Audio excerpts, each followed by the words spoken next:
आइए, सुनिए, देखिए, समझिए सनातन सत्य।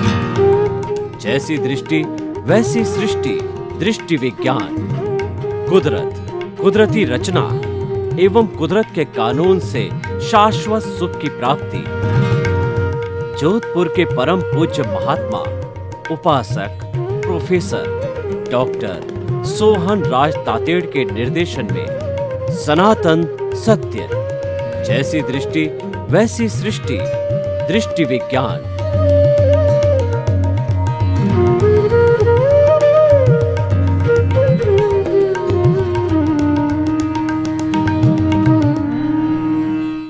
भाई और बहनों, मातृशक्ति को नमन। आज का हमारा अति उत्तम विषय सुख कौन भोगता है। देखिए, बहुत ही अच्छा एपिसोड है कि वास्तव के अंदर हमको भोजन मिलता है, कपड़ा मिलता है और अपनी इच्छा अनुसार वस्तु मिलती है। 5 इंद्रियों के सुख मिलते हैं। आँखों से अच्छा दृश्य देखने को मिलता है, कानों से जो है अच्छा भजन जो है सुनने को मिलता है, और नाक से अच्छी सुगंध आती है, चमड़ी से कोमल कोमल स्पर्श होता है, और जीभ के ऊपर मीठा मीठा अच्छा अच्छा स्वादिष्ट स्वाद आता है। तो ये सारी चीज़ें होने पर जो है अब हमको तय करना है कि वास्तव में सुख कौन भोगता है। क्या शरीर सुख भोगता है, क्या आत्मा सुख भोगती है, या कोई और सुख भोगता है। ये चीज़ जब हमको स्पष्ट हो जाएगी कि वास्तव में सुख कौन भोगता है, तो हम अलर्ट हो सकते हैं और हम अपना जीवन उसी के अनुरूप बना सकते हैं, और जो वस्तु हमको इफ़ेक्ट करने वाली है उससे हम जागृत रह सकते हैं। तो वास्तव में जो सुख भोगने वाला है, देखिए हमारी जो प्रतिष्ठित आत्मा है, जो कि पुरुषार्थ करती है, मूल आत्मा की मात्र हाजिरी है। प्रतिष्ठित आत्मा सारा पुरुषार्थ करती है, चाहे संसार का पुरुषार्थ हो, चाहे मोक्ष का पुरुषार्थ हो, चाहे भावों के द्वारा कोड चढ़ा करके भाव कर्म बनाना हो, चाहे जो है हमारे पिछले जन्म के कर्मों का भुगतान हो, इस जन्म के अंदर मैकेनिकल मोड से डिस्चार्ज रूप में कर्मों का भुगतान करना, और जो भाव कर्म है उसको चार्जिंग कहते हैं, और जो हमारा उदय प्रारब्ध है वो डिस्चार्ज कहलाता। सारी जो फैक्ट्री है वो हमारी प्रतिष्ठित आत्मा है। मैकेनिकल आत्मा कुछ नहीं करती है, वो तो ऑटो मोड से चलती है, वो तो जड़ है। और वैसे प्रतिष्ठित आत्मा भी जड़ है, लेकिन मैकेनिकल मोड से चलने के कारण ये डिस्चार्ज हमारी आत्मा कहिए, हमारे जो है उदय प्रारब्ध कहिए, कर्मों का भोग कहिए, ये जो है ये तो ऑटो मोड से चलता है। इसमें हमारी स्वतंत्रता नहीं है, और इसका सारा कंट्रोल कुदरत, कुदरती रचना और कुदरत के कानून के अंतर्गत है। और कुदरत का एक विभाग होता है जिसको कि व्यवस्थित शक्ति कहते हैं, साइंटिफिक सर्कमस्टेंशियल एविडेंसेस कहते हैं। वो ही जो है इसका सारा संचालन करती है, हमारा उसके अंदर कोई रोल नहीं है। और आप कहते हो नहीं, यह जो कुछ भी उदय प्रारब्ध चल रहा है, मुझे घर मिला है या मुझे धन मिला है, स्त्री मिली है, कपड़ा मिला है, जो भी मिला है, ये सारा जो मिला है ये मैंने किया, और ये शरीर मेरा है, मेरा घर, मेरा धन, मेरा परिवार, मेरे बाल बच्चे, मेरा पद प्रतिष्ठा, और जो है इन सब को करने वाला मैं हूँ। बाल बच्चों का पालन पोषण मैं करता हूँ, घर मैंने बनाया, बाल बच्चों को पैरों पर मैंने खड़ा किया, फैक्ट्री मैंने खड़ा करी, यानी मैं और मेरा। यानी कि मिथ्या ज्ञान, मिथ्या दर्शन आप पैदा कर लेते हो, और वही अज्ञान है। मिथ्या ज्ञान, मिथ्या दर्शन और मोहनीय कर्म, ये तीनों मिलकर के अज्ञान कहलाते हैं। और घाती कर्म 4 होते हैं। ज्ञानावरणीय कर्म जो है वह मिथ्या ज्ञान से मिला हुआ है, और दर्शनावरणीय कर्म वो मिथ्या दर्शन से मिला हुआ है, और मोहनीय कर्म में ऑनरशिप डूअरशिप से जुड़ा हुआ है, और एक अंतराय कर्म होता है। ये तो जब तीनों टूट जाते हैं, जो आत्मा की घात करते हैं, तो अंतराय ऑटोमेटिक जो है वह टूट जाता है। अंतराय कर्म तो तीनों को बांधे हुए हैं, और तीनों के टूटने के साथ साथ में अंतराय कर्म की अवधि भी समाप्त हो जाती है। तो भाई और बहनों, हम आपको बताना चाहते हैं कि ये सारा प्रतिष्ठित आत्मा करती है। तो प्रश्न ये है कि सुख कौन भोगता है। देखिए, हमारी प्रतिष्ठित आत्मा मन, बुद्धि, चित्त और अहंकार, ये 4 जो घटक है, इनके द्वारा जो भाव पड़ता है उस पे कोड चढ़ता है। भाव कैसे पड़ता है? भाव जो है 3 तरह के होते हैं। पहला भाव होता है अशुभ भाव। अशुभ भाव का मतलब किसी के प्रति मन में बुरे भाव लाना, मन में हिंसा का भाव लगाना। मैं भाव पक्ष की बात कर रहा हूँ, क्रिया पक्ष की बात नहीं कर रहा हूँ। किसी को मारने का भाव लाना, किसी को लूटने का भाव लाना, और किसी के प्रति धोखा करने का भाव लाना, किसी की हिंसा करने का भाव लाना, किसी को मारने का भाव लाना, ये सारे अशुभ भाव है। एक होते हैं शुभ भाव। मन, वचन, काया की जो धार्मिक क्रिया होती है उसको हम शुभ भाव कहते हैं। शुभ भावों से पुण्य बनता है, अशुभ भावों से पाप बनता है। यानी ये पुण्य पाप को बांधने वाले होते हैं, और पुण्य पाप स्वयं जो है वो सोने की बेड़ी और लोहे की बेड़ी होती है, और ये स्वयं जो है अपने आप में संसार भ्रमण है। संसार भ्रमण तो हम कर ही रहे हैं। ये बात अलग है कि अशुभ भावों से हम जो है तिर्यंच गति और मनुष्य गति में जाते हैं, और शुभ भावों से हम देव गति और मनुष्य गति में जाते हैं। लेकिन 84 में घूमना तो है ही। हमारा लक्ष्य घूमना नहीं है, हमारा लक्ष्य मुक्ति का है। तो सुख कौन भोगता है, ये जानने के पीछे अर्थ क्या है। हम मुक्ति जानना चाहते हैं, हम शाश्वत सुख की नींव लगाना चाहते हैं, ताकि आने वाले 4-5 भवों के अंदर हम अपने ज्ञान दर्शन जो हमारे साथ जाते हैं, ज्ञानावर्णीय दर्शनावर्णीय, तो उनका जो है हम डेवलपमेंट करके साथ में ले जावें। तो वो हाईली डेवलप्ड साथ में जाने चाहिए, ताकि वो डेवलप होते होते अल्टीमेटली 360 डिग्री का अनुभव हम बनाना चाहते हैं 2-4-5 भवों के अंदर, ताकि कि हमारे केवल दर्शन और केवल ज्ञान हो जावे। तो अब देखिए, मन, बुद्धि, चित्त, अहंकार, ये चारों प्रोसेसिंग फैक्ट्री है, और जो कर्म बनता है वह हमारा जो अशुभ भाव, शुभ भाव और शुद्ध भाव। शुद्ध भाव क्या होते हैं? मोक्ष के लायक और सहायक होते हैं, जो कि मन वचन काया से मुक्त। ऐसा मैं शुद्ध आत्मा हूँ, मैं शुद्ध आत्मा हूँ। मन वचन काया कुदरती रचना, मन वचन काया कुदरती रचना से मुक्त, ऐसा मैं शुद्ध आत्मा हूँ।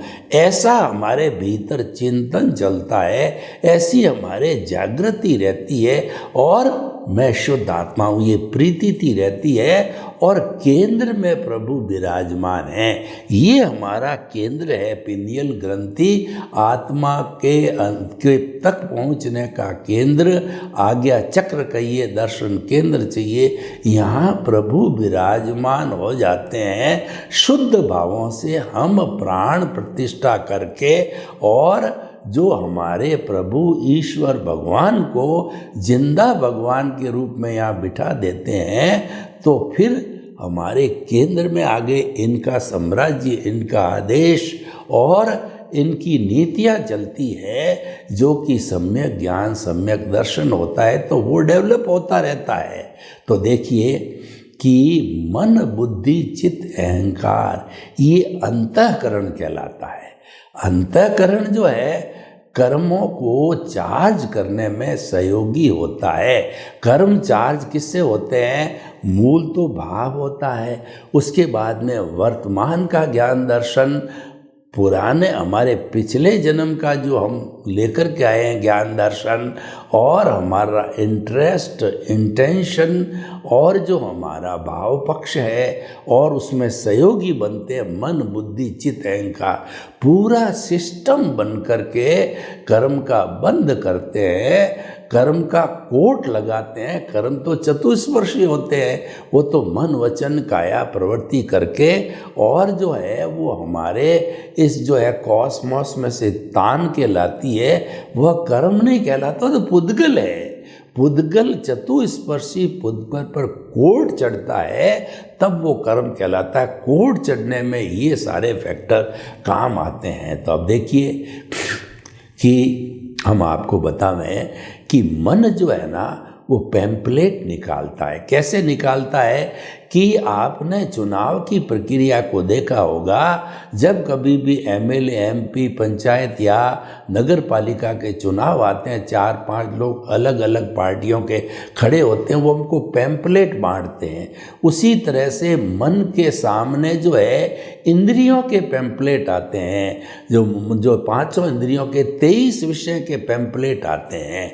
तो मन तो बेचारा नौकर है, वो तो दूत है, वो कोई निर्णय नहीं ले सकता है। तो ये सारे पैम्पलेट वह बुद्धि को दे देती है।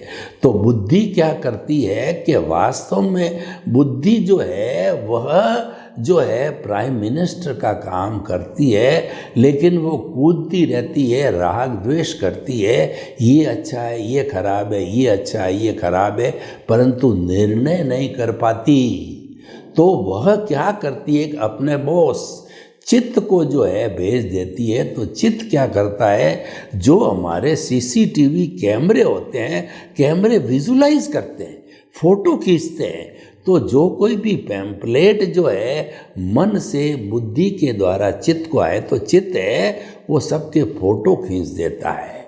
4-5 जितने भी प्रपोजल आते हैं, पैम्पलेट आते हैं, वो फोटो खींचता है और वो फोटो अहंकार को भेज देता है।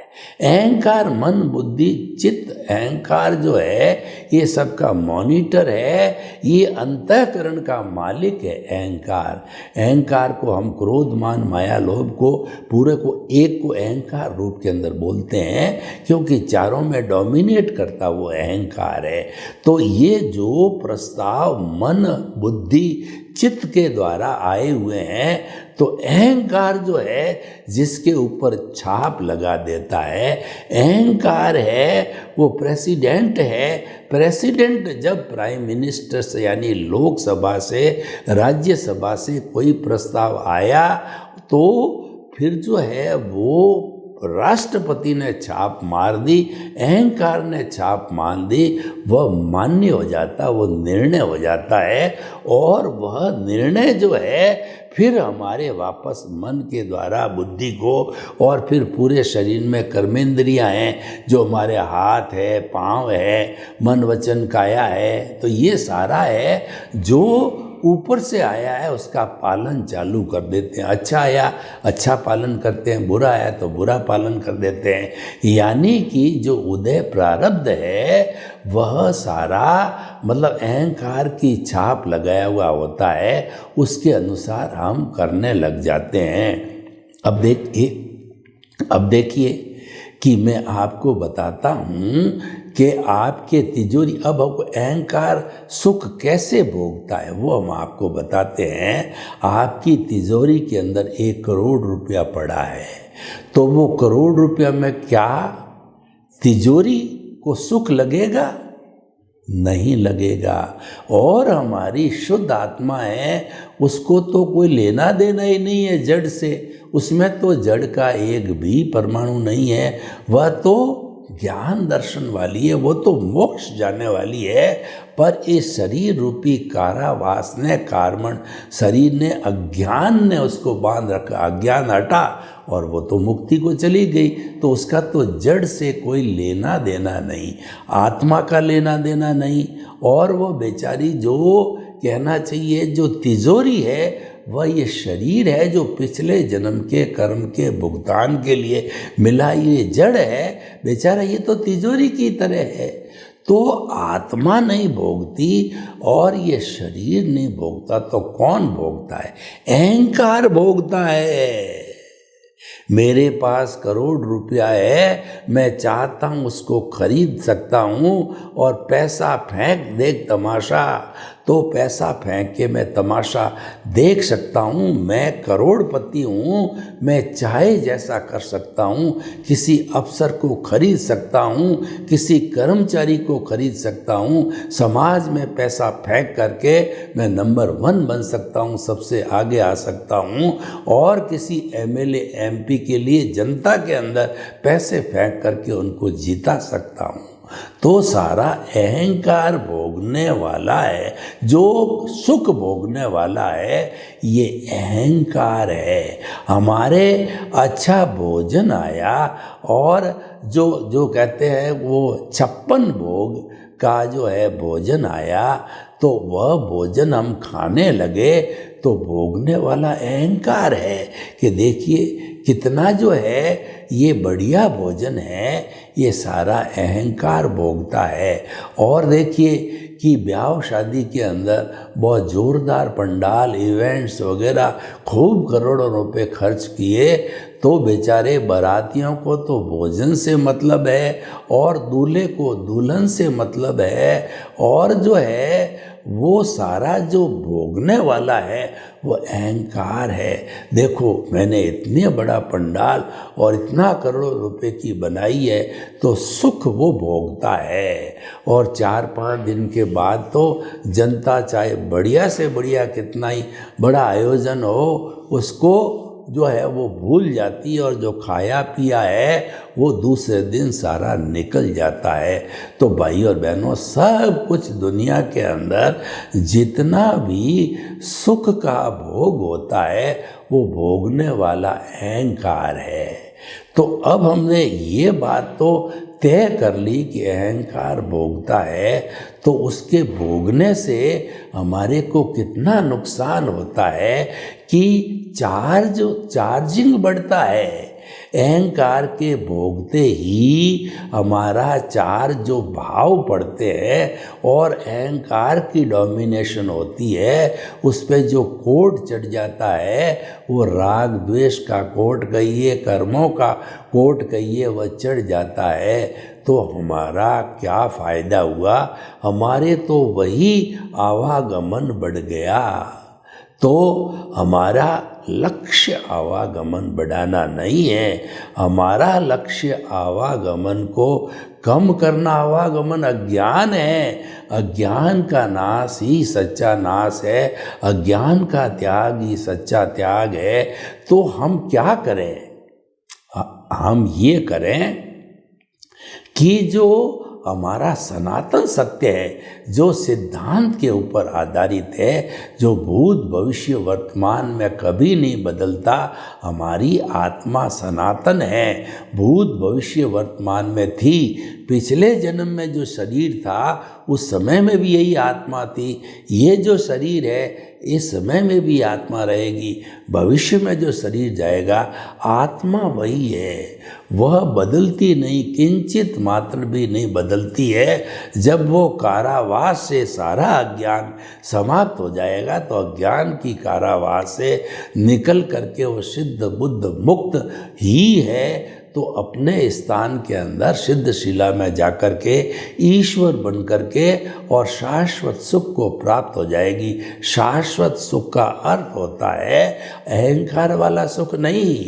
अहंकार वाला सुख तो राग द्वेष का है, ये मैंने किया, ये मेरे द्वारा किया गया, लेकिन वो जो सुख है वह सुख राग द्वेष सहित है, आनंद का सुख है। जो भीतर आत्मा का सुख है वह सुख रियल सुख है। और जो हमको अहंकार के द्वारा सुख प्राप्त होता है, रोटी कपड़ा मकान शिक्षा चिकित्सा का जो भी प्राप्त होता है वो तो सुखाभास है। अच्छा भोजन मिला, अच्छा कपड़ा मिला, अच्छा घर मिला, अच्छा जो है वो हमको परिवार मिला, अच्छी संतान मिली, अच्छी स्त्री मिली, ये सब सुखाभास है। ये सभी नाशवान है, क्योंकि ये तो जो है उदय प्रारब्ध से जुड़े हुए ये जड़ है और ये नाशवान है, ये अवस्थाएं हैं। ये जानने के लिए ये हर संजोग के साथ में वियोग जुड़ा हुआ है। तो हमको क्या करना है? हमको ये करना है कि सनातन सत्य को प्राप्त करना है। सनातन सत्य है हमारा चेतन, यानी हमको जड़ का पाला छोड़ना है और चेतन के पाले में आना है। जैसा मैंने बताया कि हमने जो है हमारे प्रभु को यहाँ स्थापित कर दिया, तो 24 घंटे प्रभु की आज्ञा में रहना, प्रभु की भजना करना, प्रभु के नाम की माला फेरना कि मैं शुद्ध आत्मा हूँ, मैं शुद्ध आत्मा हूँ। और उसके साथ साथ में हमारा जो हमारा उदय प्रारब्ध चल रहा है, यानी कि कोई हमको मार रहा है, कोई पीट रहा है, कोई सेवा कर रहा है और जो है कोई तिरस्कार कर रहा है और कोई हमारी मदद कर रहा है, दोनों ही बातें होती है। उसको कुदरती रचना मानना, उसको सम्यक तप कहते हैं। कुदरती रचना का अर्थ ये हुआ कि मन वचन काया रूपी इस प्रकृति से हम जुड़े नहीं, प्रकृति अलग और पुरुष हमारा जो शुद्ध आत्मा स्वरूप चेतन है वह पुरुष है। प्रकृति और पुरुष को अलग अलग रखना, अगर हम सांख्य की भाषा में बात करें तो ये सांख्य की भाषा में जो प्रकृति है, जो मन वचन काया है, इसका बिंब है वो शुद्ध आत्मा पुरुष के ऊपर पड़ता है। तो बिंब पड़ने से वह अशुद्ध हो जाता है और जब उसको प्रज्ञा जागृत होती, एनलाइटनमेंट होता है, तो प्रज्ञा कहती है आप अशुद्ध हो गए। तो अशुद्ध होने पर फिर वो चिंतन करके और वापस शुद्ध हो जाता है, यानी कि वो उसके साथ जुड़ाव नहीं रख रहा। तो कहने का अर्थ ये है, चाहे कोई भी वेदांत की थ्योरी हो, चाहे सांख्य की थ्योरी हो, कि प्रकृति पुरुष को जुदा जुदा रखो। हमारा सद्गुरु या ज्ञानी पुरुष क्या कहता है कि हमने तुम्हारे को पुरुष बना दिया, तुम अब जो है पुरुषत्व को स्वीकार करो। इसका अर्थ ये है कि आप प्रकृति से अलग रहो, प्रकृति के साथ जुड़ो मत, उसको कुदरती रचना मानो। मन वचन काया कुदरती रचना है और ये उदय प्रारब्ध के अधीन है। ये जो है कुदरत के अधीन है, ये व्यवस्था के व्यवस्थित शक्ति के अधीन है और कुदरत इसकी क्रिएटर ऑपरेटर डिस्ट्रॉयर है। तो मैं तो जो है इसमें कोई भी परिवर्तन करने की पावर नहीं है, एक अतिरिक्त सांस लेने की मेरे को पावर नहीं है। मैं तो बस रियल पुरुषार्थ कर सकता हूँ। ये सारा है जड़ का सारा, जो कि उदय प्रारब्ध और जो हमारा कुदरती रचना चल रहा है, ये सारा जड़ से जुड़ा हुआ है, लेकिन वह मेरे हाथ में नहीं है। मेरे हाथ में तो जो चेतन तत्व है, इस पर कुदरत का कानून लागू नहीं होता है। ये शहंशाह है और ये उससे परे है। शहंशाह के लिए कहा गया है कि चाह गई चिंता मिटी और मनुआ बेपरवाह, जिनको कुछ न चाहिए सो ही शहंशाह। हमारा जो चेतन तत्व आत्मा है, इसको कुछ नहीं चाहिए, क्योंकि ये तो अजर है, अमर है, अविनाशी है, अनंत ज्ञान वाला, अनंत दर्शन वाला, अनंत शक्ति वाला, अनंत सुख का धाम है। ये तो सर्वे सर्वा है, इसको किस चीज़ की आवश्यकता है? किसी की आवश्यकता नहीं है। और हम जड़ से जुड़ करके और उसकी आवश्यकता को महसूस करते हैं या प्राप्त करते हैं, उसके लिए स्ट्रगल करते हैं, उसके लिए लड़ाई करते हैं, उसके लिए समय निकाल भवांतर का काम होता है। तो इसलिए भाई और बहनों, आज जो हमने ये विषय लिया है कि सुख कौन भोगता है, सुख वास्तव में अहंकार जो भीतर विराजमान है वही भोगता है कि मैं बड़ा आदमी, मैं बड़ा जज हो गया, मैं बड़ा इंजीनियर हो गया, मैं बड़ा लेखक हो गया, और मैं प्रधानमंत्री हूँ, मैं राष्ट्रपति हूँ, मैं जो है कुबेरपति हूँ, मेरे पास इतनी बड़ी संपत्ति, इतने गाड़ियाँ, इतने मकान, इतने मोबाइल, इतने कपड़े, और देखो मेरा आलीशान शान शौकत देखो। वह मद करने लग जाता है।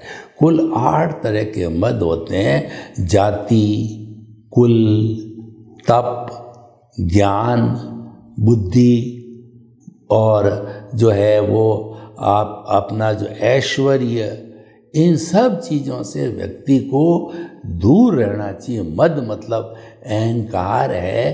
तो हम ये इस एपिसोड के माध्यम से आपको सलाह देना चाहते हैं, आप निरंकारी बनो। निरंकारी का अर्थ क्या?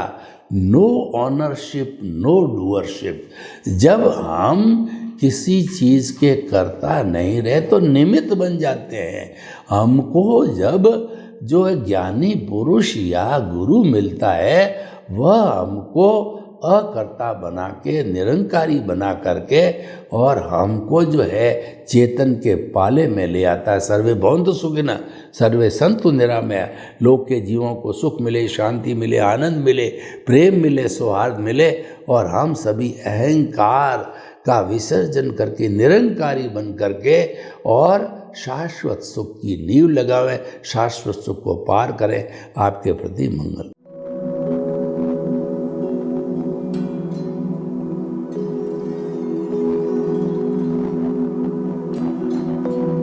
एक ऐसा अंतर्राष्ट्रीय ख्याति प्राप्त मानव जो गुरु प्रेरणा से पिछले 20 वर्षों से वानप्रस्थ जीवन जीते हुए 24 घंटे मानवता की सेवा में संलग्न है। एक ऐसा मानव जो अभी राष्ट्रीय, अंतर्राष्ट्रीय टीवी चैनलों पर 7,500 एपिसोड के माध्यम से सनातन सत्य, आत्मविज्ञान एवं पुनरुत्थान, व्यवहार एवं निश्चय जगत के जीवनोपयोगी विषयों पर हृदय स्पर्शी प्रवचन कर चुका है। उस मानव का नाम है महात्मा उपासक प्रोफेसर डॉक्टर सोहन राज तातेड़। प्रोफेसर तातेड़ द्वारा योग, दर्शन, शिक्षा विषयों पर रचित पीएचडी स्तर के 250 शोध ग्रंथ भारत के 100 प्रतिष्ठित विश्वविद्यालयों में शोधार्थी पढ़ रहे हैं तथा वे सभी शोध ग्रंथ वहां की सेंट्रल लाइब्रेरियों में उपलब्ध हैं। महात्मा सोहन राज ने अभी तक हजारों स्कूलों, कॉलेजों, विश्वविद्यालयों एवं संस्थाओं में सेमिनार, वर्कशॉप, कैंप लगाकर लाखों विद्यार्थियों को योग, दर्शन, शिक्षा का प्रशिक्षण देकर उन्हें सुसंस्कारित किया। डॉक्टर तातेड़ ने भारतीय संस्कृति उत्थान के 4000 से अधिक समसामयिक विषयों पर आर्टिकल लिखकर ऑनलाइन जर्नल, पत्रिकाओं, वेबसाइट्स पर प्रकाशित किया, जिसका उपयोग लाखों पाठक कर रहे हैं। उपासक तातेड़ के 5000 से अधिक आज का सुविचार, आज का शुभ संदेश, आज का मंगल भावना योग आदि चिंतन websites, Twitter, blogger, Facebook, YouTube माध्यमों से लाखों लोग अपना जीवन निर्माण कर रहे हैं। मानवता के मसीहा ऐसे महामानव महात्मा सोहन राज तातेड़ के प्रोफाइल को अभी तक विश्व के 20 लाख दर्शक यूट्यूब पर, 12 लाख गूगल पर एवं लाखों दर्शक फेसबुक, ब्लॉगर, ट्विटर और इंस्टाग्राम पर देख चुके हैं।